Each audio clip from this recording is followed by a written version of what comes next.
I am a guy with a high school education, and I wasn't a very good student. I am from the minimum wage working world. That was what I was doing before I joined Black Flag. I was earning $3.50 an hour scooping ice cream and taking inventory and making the nightly deposit at a Haagen-Dazs in Washington, D.C. I am basically equipped to park your car, sweep up after your pet, and put fries in a bag as you drive by a box on the side of a Wendy's. And so what I am doing is basically trying to stave off the inevitability of me going back into that world. And I will be back there with a microphone around my face before all of this is over, I have a feeling. And so why do I do all that stuff? Because they offered me the chance for employment. I'm not an actor, and after 30-some movies, you think Hollywood would have figured that out. I mean all of it very sincerely, and it's not just a job, but I'm not really good at any of this stuff. I can't hold a note. And I go out on stage with just a microphone and my modicum of intellect every night and just go, look, folks, here's where I went, here's what I saw, and here's how I feel about it. You know, I'm no professor. I saw a few things growing up maybe a young person shouldn't see, but that's just life in a big city. What are you going to do?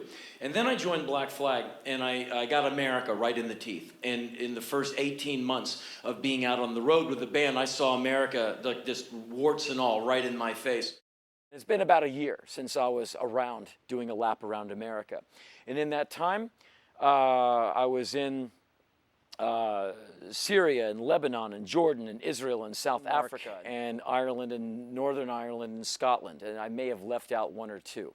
Anyway, I was in all those places, took a lot of photos, shot 5 documentaries, wrote another book, and did about 175 shows. So I've got a lot to report upon. When I used to read about Mandela, I always wondered what that cell looked like. I really did. And just like, where he sat and what he looked like inside. And to actually walk in, I never thought that would happen. I can't say I didn't want to leave the cell, but I was fascinated to be inside it. I wanted to see what South Africa was like decades after apartheid. And because I think that apartheid, well, the recovery and the relationship between blacks and whites in South Africa perhaps needed to be reassessed. And the indigenous African people there, like black folks, whatever you'd like to call them, real Africans, their struggle for freedom is the same struggle for freedom that you're seeing in a lot of other countries. And we're walking around and all you see these beautiful children, they're everywhere, kids are everywhere, and their clothes are so clean. Their clothes are so clean and they're so pressed and folded. And then you see these women doing the laundry. Man, they are furious at any dirt in that clothing. They're getting it out, and these kids have clean clothes every day. And it's that dignity. And these kids learn it at an early age.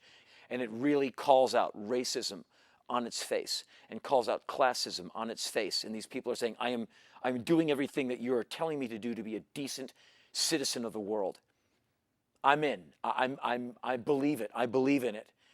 And it makes you see you with your shirt tails hanging out and you haven't shaved in a couple of days. You're like, damn, man, these guys want the dream more than I do, or at least as much as I do, and they deserve it as much as I do.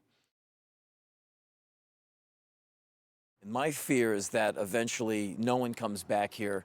Awful condos come up in his place, and Louisiana loses this jewel in his crown that is what is essentially New Orleans. I'm 47 years of age. I've been doing shows in New Orleans since I was 20. And as the city I love very much. It's a great part of America, and the world knows it. And it's a great part of the world. It's a cultural bastion for the earth to dig on. And that's why when you're there, you see people from Australia, people from Japan, people from Germany. Everyone's coming to dig the jambalaya and the great music and the hospitality and the looseness of it.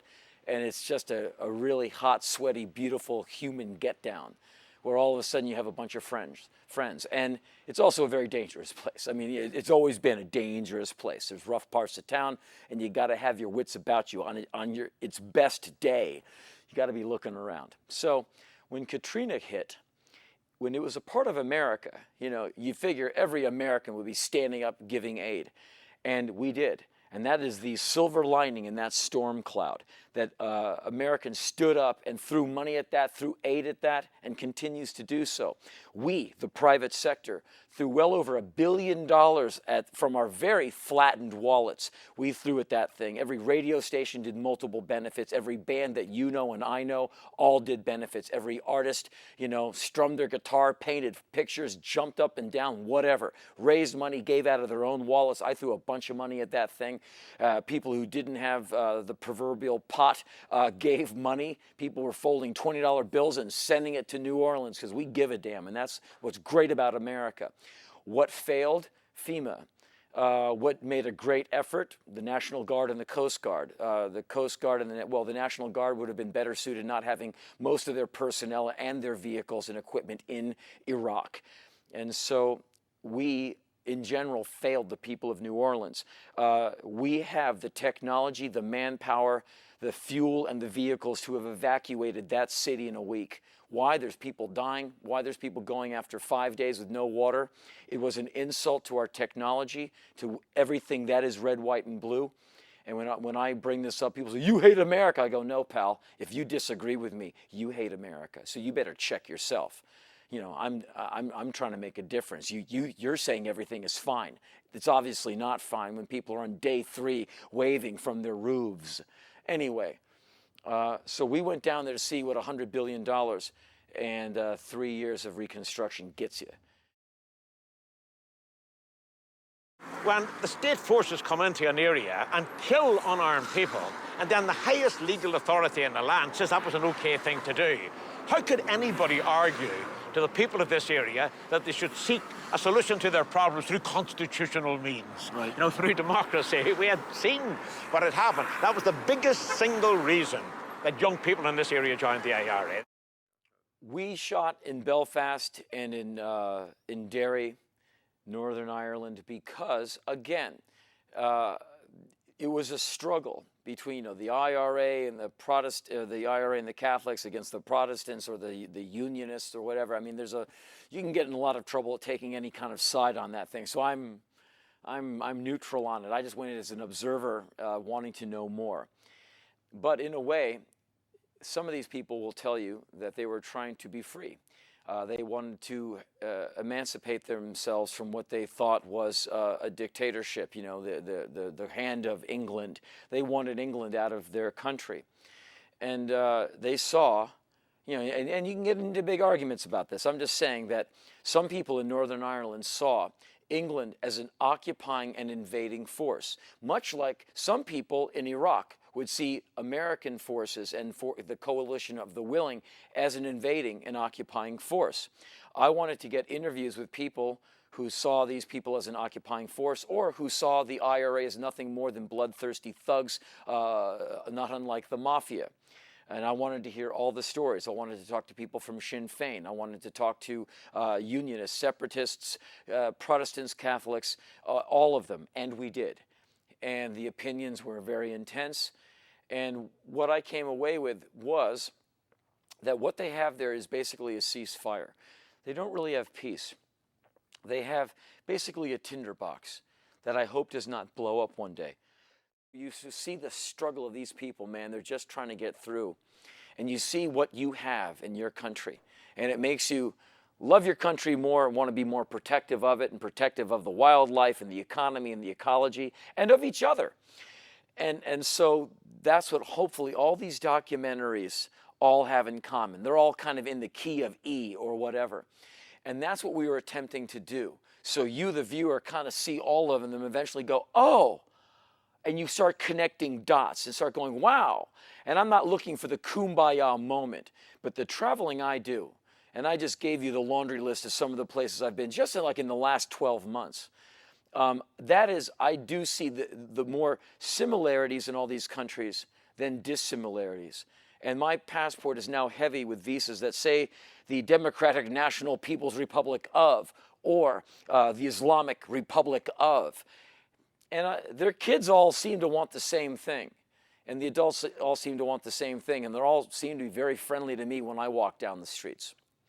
And hopefully viewers will get a little of that when they see this stuff on IFC. I love it that Americans are getting more opinionated. I love it that more young Americans are voting. And they're like, oh, you got a big opinion. Pal, I open my mouth. I'm quintessentially American. I am so red, white, and blue. If you can't stand it, there's the exit sign. That's what this country's all about. Jefferson's on my side with all of this. He told me not to shut up. When we start shutting up, that's when we start losing our civil liberties. I think no one should be shutting up. How do you show that you like your fans? You don't ding them for money every possible chance you get. You make the CDs long and you add a lot of cool bonus cuts. You don't charge 50 bucks for a t-shirt. You charge a little bit more than what you made off it. When kids download your stuff for free off the internet and they tell you about it, you don't get mad at them. My party line is, pal, I'd rather be heard than paid. So if you want to steal my stuff, you go ahead and do to me what record labels have been doing to me for, now you get to play the man. Good for you. But am I going to come after you like Lars Ulrich demanding my 35 cents? No, man. If you can't afford to listen to my music and you got to get it off the internet, at least you're rocking. What do I want to be remembered for? A guy who really tried to hit it, right, out of the park, or at least swung as hard as he could. And maybe the miss was as cool as the few times I hit, just because the swing was so damn hard. Not necessarily graceful, but really hard.